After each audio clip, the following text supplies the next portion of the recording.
Hello friends, स्वागत है आपका रूपम क्रिएशंस में। शादी को अभी मुश्किल से 6 महीने हुए थे। वेदिका ने जब इस घर में कदम रखा था तब उसे लगा था कि जैसे उसे एक ऐसा परिवार मिल गया है जहां प्यार की कभी कमी नहीं होगी।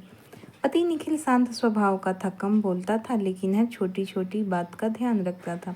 सास सुधा देवी की भी पहली मुलाकात में बहुत स्नेह से मिली थी। वेदिका को लगा था कि जिंदगी अब आसान हो जाएगी, मगर इंसान की जिंदगी हमेशा वैसी नहीं रहती जैसी शुरुआत में दिखाई देती है। कुछ बातें धीरे धीरे सामने आती हैं और कुछ बातें सामने होकर भी समझ नहीं आती। वेदिका की जिंदगी में भी ऐसी ही एक बात थी जो हर रात ठीक 9:30 बजे शुरू होती और 10 बजे के आसपास ख़त्म हो जाती। पहले पहल उसने उस बात पर ध्यान नहीं दिया। उसे लगा होगा कोई ज़रूरी काम होगा, लेकिन जब वही बात रोज होने लगी तो उसके मन में छोटे छोटे सवाल जन्म लेने लगे। उस रात भी दोनों खाना खा रहे थे, तभी निखिल के मोबाइल की घंटी बजी। स्क्रीन पर लिखा था माँ। निखिल ने जल्दी से एक निवाला निगला, पानी पिया और बिना कुछ बोले उठकर बाहर चला गया। वेदिका ने मुस्कुराकर सोचा माँ बेटे की बातें होंगी। करीब 15 मिनट बाद वह वापस आया। उसके चेहरे पर वही गंभीरता थी जो फ़ोन उठाने से पहले नहीं थी। वेदिका ने पूछा माँ कैसी है? निखिल ने बस इतना कहा ठीक है और चुपचाप खाना खाने लगा। बात वहीं ख़त्म हो गई। अगले दिन फिर वही हुआ, उसके अगले दिन भी, फिर पूरे हफ्ते तक। अब वेदिका को लगने लगा कि आखिर ऐसी कौन सी बात है जो हर रात अकेले में करनी पड़ती है। दिन में भी तो बात हो सकती है। एक शाम उसने हंसते हुए कहा, एक दिन मुझे भी माँ से बात करा दिया करो। निखिल मुस्कुराया, जरूर, लेकिन मोबाइल जेब में रखते हुए बोला, कभी फिर सही। यह जवाब छोटा था लेकिन वेदिका के मन में एक लंबा सवाल छोड़ गया। धीरे धीरे उसने नोटिस किया कि फ़ोन से लौटने के बाद निखिल का व्यवहार बदल जाता है। कभी वह कहता है दाल में नमक थोड़ा ज़्यादा है, कभी कहता है घर थोड़ा और साफ रखा करो, कभी बिना वजह चुप हो जाता। पहले ऐसा नहीं था। वेदिका ने कई बार सोचा कि शायद ऑफिस का तनाव होगा, लेकिन हर बार यह बदलाव उसी फ़ोन के बाद आता था। एक दिन पड़ोस में रहने वाली रेनू भाभी चाय पीने आई। बातें करते करते उन्होंने मजाक में कहा, अरे बहू, सास अगर दूर रहती हो तो रोज़ फ़ोन पर सलाह देती ही रहती है। बेटों के कान भरना तो पुरानी आदत है। रेनू भाभी हंस रही थी, मगर यह बात वेदिका के दिल में तीर की तरह चुभ गई। उसने मुस्कुराकर बात टाल दी, लेकिन उस दिन के बाद जब भी रात में फ़ोन बजता उसे रेनू की वही बात याद आ जाती। अब वह खुद को समझाने लगी कि शायद सचमुच माँ जी उसके बारे में कुछ कहती होंगी, नहीं तो निखिल हर बार फ़ोन के बाद ही क्यों बदल जाता है। मगर अगले ही पल वह खुद को डांटती भी थी, नहीं वेदिका, बिना वजह किसी के बारे में ऐसा मत सोचो। मगर मन और दिमाग की लड़ाई में मन अक्सर जीत जाता है। कुछ दिन बाद सुधा देवी घर आई। वेदिका ने पूरे मन से उनकी सेवा की। सुबह की चाय से लेकर रात के खाने तक उसने किसी चीज़ की कमी नहीं छोड़ी। सुधा देवी भी प्यार से बातें करती रही, लेकिन रात को फिर वही हुआ। सुधा देवी कमरे में थी, फिर भी 9:30 बजे उन्होंने निखिल को फ़ोन किया। निखिल फ़ोन लेकर बाहर चला गया। वेदिका हैरान रह गई, माँ घर में ही थी, फिर फ़ोन क्यों? जब निखिल वापस आया तो वेदिका ने हल्के स्वर में पूछा, माँ तो अंदर ही है, फिर फ़ोन क्यों किया? निखिल ने बिना उसकी तरफ देखे कहा, कुछ ज़रूरी बात थी जो सामने बैठकर नहीं हो सकती थी। वेदिका ने पूछा। निखिल थोड़ा नाराज़ होकर बोला, हर बात का मतलब निकालना ज़रूरी है क्या? इतना कहकर वह सो गया। वेदिका सारी रात जागती रही। उसे पहली बार लगा कि शायद सच में उससे कुछ छिपाया जा रहा है। अगले दिन उसने सुधा देवी के व्यवहार को ध्यान से देखना शुरू किया। वह देखती कि माँ बेटे सामान्य बातें करते हैं, हंसते भी हैं, लेकिन रात आते ही दोनों जैसे अलग हो जाते हैं। एक फ़ोन और फिर बंद दरवाज़ा या खाली छत। एक दिन उसने गलती से निखिल का फ़ोन उठाया, तभी स्क्रीन पर माँ का मैसेज चमका, आज रात बात ज़रूर करना, बस इतना ही लिखा था। वेदिका ने फ़ोन वापस रख दिया। उसके हाथ कांप रहे थे। उसने खुद से कहा, ज़रूर कोई ऐसी बात है जो मुझसे छिपाई जा रही है, लेकिन वह चाहकर भी किसी से कुछ कह नहीं पाई। उसी शाम उसके मायके से माँ का फ़ोन आया। माँ ने पूछा, बेटी खुश तो है ना? वेदिका कुछ पल चुप रही, फिर बोली, हाँ माँ, सब ठीक है।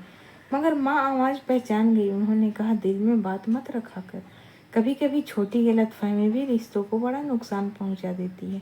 वेदिका ने बात बदल दी। वह अपने मायके वालों को परेशान नहीं करना चाहती थी। कुछ दिन बाद निखिल का दोस्त अनिरुद्ध घर आया। हंसी मजाक चल रहा था, तभी फिर रात के 9:30 बजे फ़ोन बजा। निखिल तुरंत उठ गया। अनिरुद्ध मुस्कुरा कर बोला, भाभी देखिए समय का कितना पक्का है, वेदिका ने पूछा। तुम्हें भी पता है? अनिरुद्ध अचानक चुप हो गया। उसने बात बदल दी। बस यही एक पल वेदिका के लिए काफ़ी था। अब उसे पूरा यकीन हो गया कि कुछ ऐसा है जिसके बारे में घर के बाकी लोग जानते हैं, लेकिन उसे नहीं बताया जा रहा।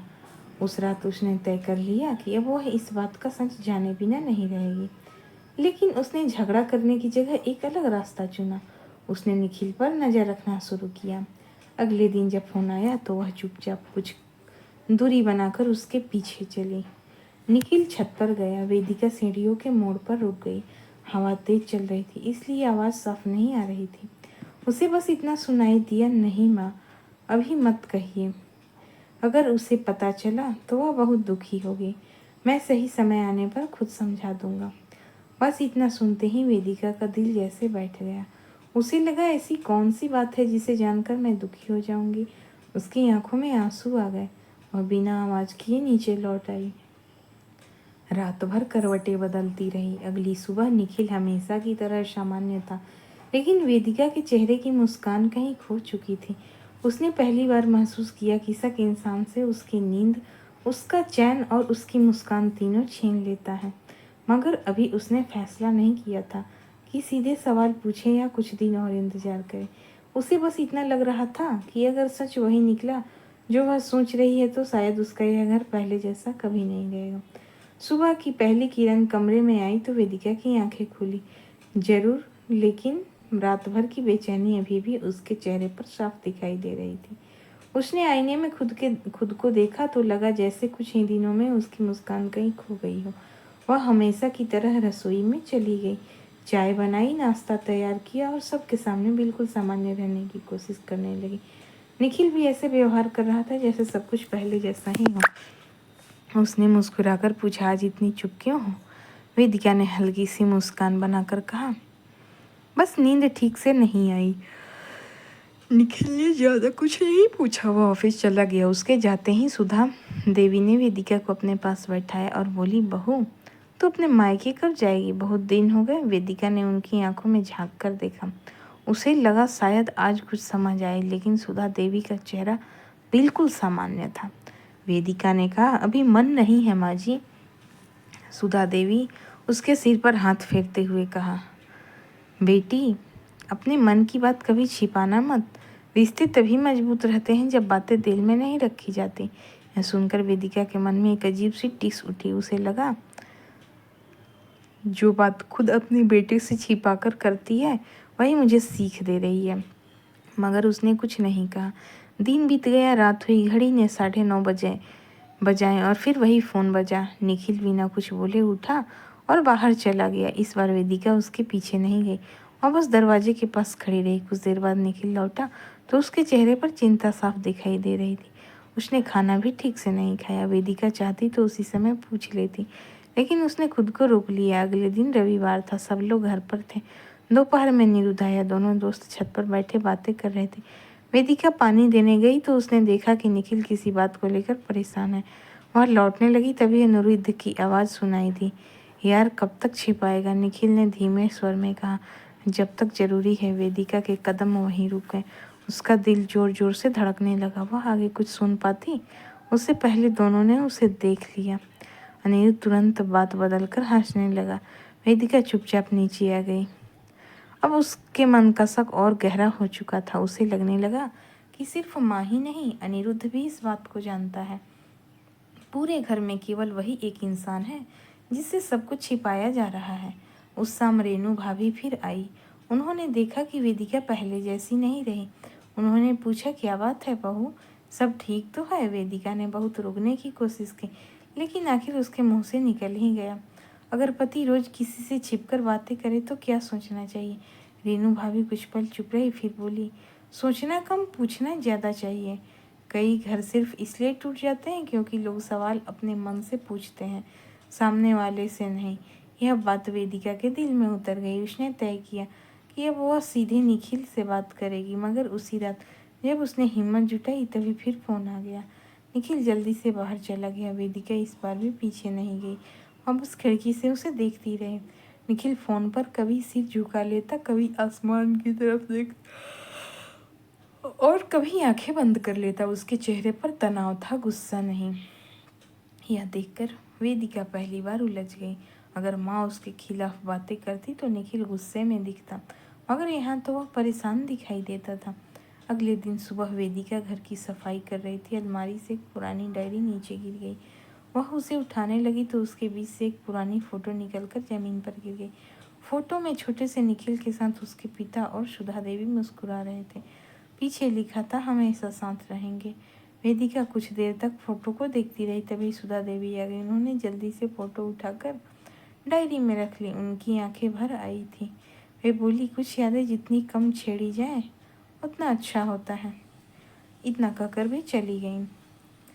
वेदिका को पहली बार महसूस हुआ कि माँ जी के दिल में भी कोई ऐसा दर्द है जिसके बारे में वह आज तक कुछ नहीं जानती थी। उस दिन पहली बार उसके मन में यह ख्याल आया कि शायद हर छिपी हुई बात का संबंध उससे नहीं होता।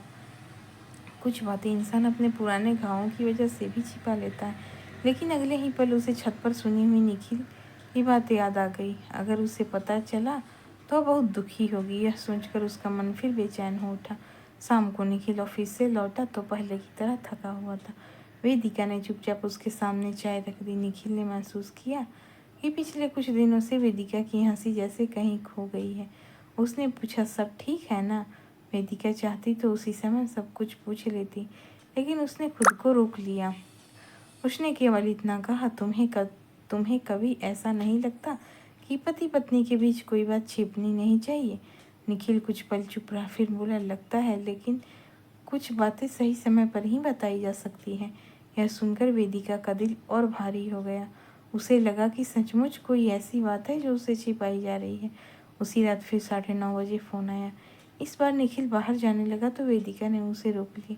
उसने शांत लेकिन दृढ़ आवाज़ में कहा, निखिल, अब यह रोज रोज की चुप्पी मुझसे नहीं सही जा रही। या तो तुम मुझे सच बता दो, या फिर मुझे इतना भरोसा दे दो कि मैं आगे कभी इस बारे में नहीं सोचूंगी। निखिल कुछ क्षण उसे देखता रहा। उसके चेहरे पर दुविधा साफ दिखाई दे रही थी। उसने धीरे से कहा, मुझे सिर्फ एक दिन और दे दो। मैं वादा करता हूँ कल शाम तुम्हारे हर सवाल का जवाब दूंगा। इतना कहकर वह बाहर चला गया। वेदिका वहीं खड़ी रह गई। पहली बार निखिल ने खुद वादा किया था कि वह सब बताएगा, लेकिन वह पूरी रात इसी सोच में डूबी रही। ये आखिर ऐसा क्या है जिसे बताने के लिए भी एक दिन की मोहलत चाहिए? अगले दिन सुबह घर का माहौल सामान्य था, मगर तीनों के मन में अलग अलग बेचैनी थी। किसी को कुछ कहना था, किसी को कुछ सुनना था, और किसी को सिर्फ सच का इंतजार था।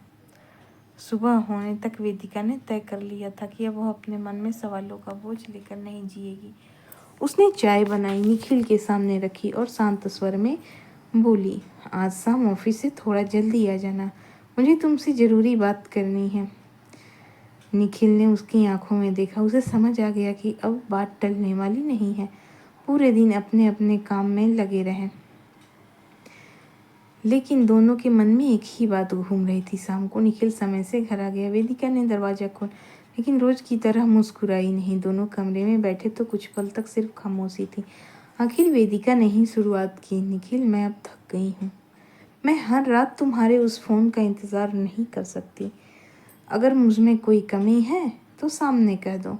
अगर माँ जी मुझसे नाराज़ हैं तो मैं उनसे माफ़ी मांग लूँगी, लेकिन मुझे अंधेरे में मत रखो। निखिल ने गहरी सांस ली और बोला, तुम्हें ऐसा क्यों लगा कि माँ तुम्हारे खिलाफ मुझसे बात करती है? वेदिका की आंखें भर आईं, क्योंकि हर फ़ोन के बाद तुम्हारा व्यवहार बदल जाता था। तुम छोटी छोटी बातों पर मुझे टोकने लगे थे। मैंने कई बार तुम्हें पूछना चाहा, लेकिन तुमने हर बात टाल दी। फिर उस दिन मैंने छत पर तुम्हें कहते सुना कि अगर उसे पता चला तो उसे बहुत दुख हो। मैं और क्या सोचती? निखिल कुछ देर तक सिर झुकाए बैठा रहा, फिर बोला, गलती मेरी थी, मैंने तुम्हें भरोसे में नहीं लिया। तभी दरवाजे पर दस्तक हुई। सुधा देवी अंदर आई। उन्होंने दोनों को देखा और समझ गई कि आखिर वह दिन आ ही गया है। वे धीरे से कुर्सी पर बैठ गई और बोली, आज मैं भी सब साफ कर देती हूँ। वेदिका चुपचाप उनकी तरफ देखने लगी। सुधा देवी बोली, बेटी, जब तुम्हारी शादी हुई थी तब मैंने निखिल से एक ही बात कही थी कि नहीं, बहू जब नए घर में आती है तो उसे सबसे ज़्यादा ज़रूरत अपने पति के साथ की होती है। अगर उसे हर छोटी बात पर टोका जाए तो उसका मन टूट जाता है। इसलिए मैंने निखिल से कहा था कि अगर कभी उसे तुम्हारी कोई आदत सुधारनी हो तो वह प्यार से समझाए, मेरे नाम का सहारा लेकर नहीं। वेदिका हैरान होकर सुन रही थी। सुधा देवी आगे बोली, लेकिन धीरे धीरे मैंने देखा कि निखिल खुद भी बहुत जिम्मेदारियों में उलझ गया। वह कई बातें अपने मन में रखने लगा। मैं रोज उसे फ़ोन इसलिए करती थी कि वह अपना मन हल्का कर सके। कई बार वह ऑफिस की परेशानी बताता था, कई बार पैसों की चिंता, कई बार घर की जिम्मेदारियां। वेदिका ने धीरे से पूछा, फिर हर फ़ोन के बाद ये मुझे क्यों टोकने लगे? निखिल ने शर्मिंदा होकर कहा, क्योंकि माँ मुझे समझाती थी कि घर को और बेहतर कैसे चलाया जाए, लेकिन मैं उनकी बातों को सही तरीके से तुम्हारे सामने नहीं रख पाया। मैं प्यार से समझाने की जगह सीधे बोल देता था। मेरी गलती थी। माँ ने कभी तुम्हारी शिकायत नहीं की? वेदिका की आंखों में आंसू आ गए। उसे पहली बार एहसास हुआ कि उसने अपने मन में कितनी बड़ी कहानी बना ली थी। उसने धीरे से पूछा, और उस दिन छत पर जो मैंने सुना था? निखिल हल्का सा मुस्कुराया। उस दिन माँ मुझसे कह रही थी कि तुम्हें मेरी आर्थिक परेशानी बता दूँ। शादी के समय पापा के इलाज के लिए लिया गया थोड़ा कर्ज अभी बाकी था। मैं नहीं चाहता था कि शादी के कुछ ही महीनों बाद तुम चिंता में पड़ जाओ, इसलिए मैंने कहा था कि अभी मत बताइए, सही समय आने पर मैं खुद बता दूंगा। वेदिका कुछ पल तक निखिल को देखती रही। उसके मन का सारा बोझ जैसे एक ही पल में उतर गया। उसने धीरे से कहा, मैंने बिना पूछे बहुत कुछ मान लिया। सुधा देवी उसके पास आई, उसके सिर पर हाथ फेरते हुए बोली, बेटी, रिश्ते सवाल पूछने से नहीं टूटते, चुप रहने से टूटते हैं। अगर उसी दिन तुम मुझसे पूछ लेती तो शायद इतने दिन परेशान नहीं होती। वेदिका ने रोते हुए उनके पैर पकड़ लिए। माँ, मुझे माफ़ कर दीजिए, मैंने आपके बारे में गलत सोच लिया था। सुधा देवी ने तुरंत उसे उठाकर गले लगा लिया। बेटियाँ माँ से माफ़ी नहीं मांगती, बस एक वादा करो कि आगे से मन में कोई बात नहीं रखोगी। उसी समय निखिल भी दोनों के पास आ गया।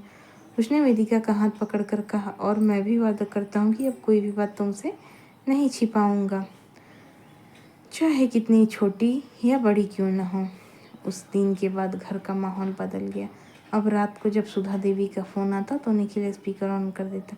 तीनों साथ में बातें करते, कभी हंसी मजाक होता, कभी खाने की रेसिपी पूछी जाती, कभी पुरानी यादें ताज़ा होती। धीरे धीरे वेदिका को समझ आने लगा कि रिश्तों में दूरी हमेशा किलोमीटर से नहीं बनती, कई बार वह कुछ अनकहे शब्दों से बन जाती है।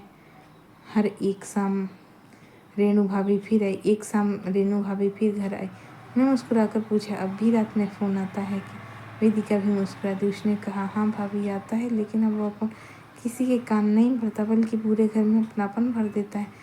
रेणु भाभी उसकी बात सुनकर चुप हो गई। उस रात खाना खाते समय निखिल हंसते हुए कहा, देखो, एक फ़ोन ने हमें कितना कुछ सिखा दिया। वेदिका ने जवाब दिया, फ़ोन नहीं, हमारी चुप्पी ने। अगर हम पहले ही खुलकर बात कर लेते तो इतने आंसू कभी नहीं बहते। सुधा देवी मुस्कुराई और बोली, घर वहीं खुश रहता है जहाँ लोग एक दूसरे के बारे में सोचने की जगह एक दूसरे से पूछ लेते हैं। तीनों हंस पड़े।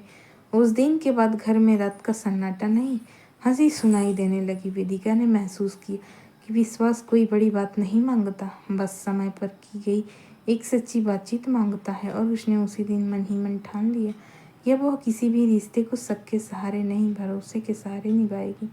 धीरे धीरे समय बीतता गया। घर में पहले से ज़्यादा अपनापन आने लगा। अब सुधा देवी जब भी फ़ोन करती सबसे पहले कहती, मेरी बहू कहाँ है, पहले उससे बात कराओ।